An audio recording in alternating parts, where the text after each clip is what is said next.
بهر کې جوړېدونکي خوځښتونه د څه لپاره؟ د ګران هېواد د ازادۍ او د اسلامي امارت د حاکمیت سره سم چې اشغالګرې قواوې په تېښته بریالی شوې، نو خپل مهم اجیر لاسپوڅي هم له ځانه سره یوړل تر څو یې په دوی کړي لګښتونه تاوان نشي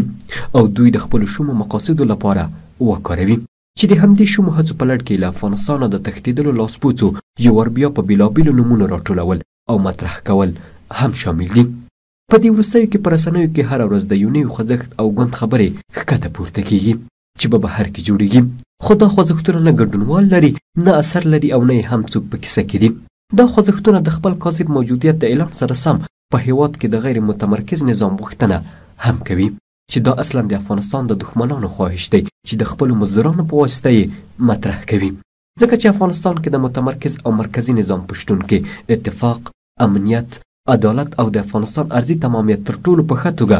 خوندي دی. خو په غیر متمرکز نظام کې هېواد عملا تجزیه کیږي، ملي یووالی پاشل کیږي، ورسره د قدرت جزایر او ملک الطوایفۍ رامنځته کیږي، چې هغه حالت یوازې د افغانستان د دښمنانو په ګټه دی، ځکه چې ضعیف او ویشلی افغانستان د دښمن له عمده ارمانونو څخه دی.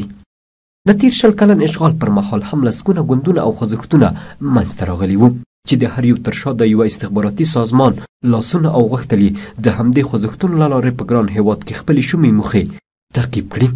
هر خوځښت او حرکت ته په میلیونونو ډالر ورکول کېدل او هر خوځښت د ولسونو او بل خصوص د ځوانانو د راخپلولو په پار د آبادۍ کاذب رنګین شعارونه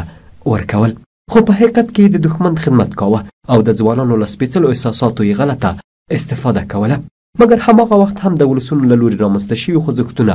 رد شول، ځکه چې عام افغانان له تېرو تاریخونو او انقلابونو څخه زده کړي دي او د دښمن په دا ډول غولونکو فریبونو خورا ډېر ښه پوهېږي. په اوس کې هم هره ورځ په بهر کې تش په نامه جوړېدونکي خوځښتونه د دښمن د هڅو هماغه پخوانی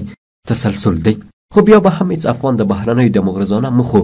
کار ونه ګرځي او هېڅ وخت به دا ډول د بېمعنا او بلاسپوڅو خوځښتونو ته توجه ونه کړي.